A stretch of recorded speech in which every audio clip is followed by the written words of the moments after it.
பிஸ்மில்லாஹிர் ரஹ்மானிர் ரஹீம். திரு ஃபைசுல் ஹபீப் ஹாஜா ஹபீபுல்லா ஷா அலைஹி ரஹ்மா அவர்கள் அருளியது. அத்தியாயம் 3. ஷேഖ് சையீதாக இருக்க வேண்டிய அவசியமில்லை. ஜியாதத்து எனும் நபி பெருமானார் ஸல்லல்லாஹு அலைஹி வஸல்லம் அவர்களின் வம்சத்தினரின் சிறப்பு வேறு, ஞான வழியின் மகிமை வேறு. சிஷ்யர்களின் லட்சியம் காமிலான குருவை அடைவதே அன்றி வம்சத்தினரின் சிறப்பை தேடித் திரிவது அல்ல. எந்த ஓர் அவுலியாவின் கரத்தையாவது பற்றி பிடித்து கொள்ளுங்கள். அவர் உமர் ரலியல்லாஹு தஆலா அன்ஹு அவர்களின் வம்சத்தினராயினும் சரியே, அல்லது சய்யிதாகிய அலி ரலியல்லாஹு தஆலா அன்ஹு அவர்களின் வம்சத்தினராயினும் சரியே என்று மௌலானா ஜலாலுத்தீன் ரூமி ரஹ்மத்துல்லாஹி அலைஹி அவர்கள் அருளியுள்ளார்கள்.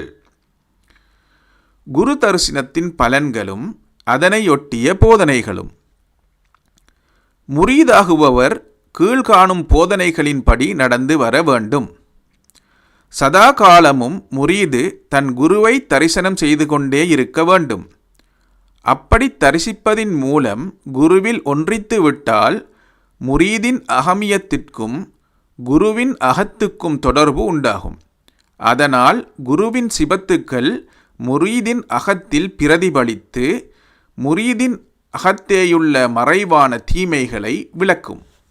அதிர்ஷ்டவசமாக குருவின் சந்நிதியில் அவருடன் கூடி கலந்திருக்கக்கூடிய வாய்ப்பு கிடைத்து விடுமானால் முரீது தன் குறிக்கோளை விரைவில் அடைய வசதியாக இருக்கும். முரீது தன் குருநாதருக்கு மரியாதை செய்யும் அளவுக்கேற்ப அவனகத்தே அன்பு அதிகமாகும். அன்பு வளர வளர முரீதின் நாட்டமும் சம்பூரணமடையும்.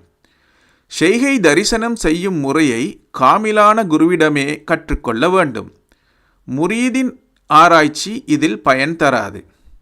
சம்பூரணமான சத்குரு ஒருவரை அணுகி ஆத்மஞான பயிற்சியையோ அனுபவத்தையோ பெறாதவர்கள் ஆத்மஞான பயிற்சி சரியத்திற்கு விரோதமானது என்று கதை கட்டி வருகின்றார்கள். ஷேகுமார்களின் கண்ணியத்தை தெரியாதவர்கள் எந்த பதவியையும் அடையாதவர்களாகப் போவதுடன் ஆண்டவனின் ரஹ்மத் என்னும் கருணையையும் பெறத் தகாதவர்களாகி விடுகின்றார்கள்.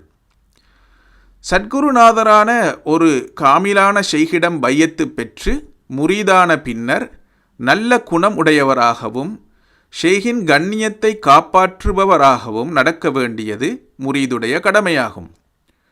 கடமையான 5 வக்து தொழுகையுடன் குறைவர நிலைநிறுத்தி அனுஷ்டித்து வருவதுடன் தஹஜ்ஜத்து தொழுகையிலும் முரீது பூரணமாக ஈடுபட்டு வர வேண்டும்.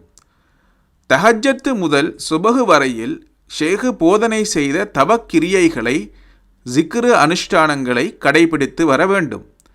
அப்படி கடைபிடிப்பது அமர்ந்தபடியே முராக்கபாவில் ஈடுபடுவதாகும்.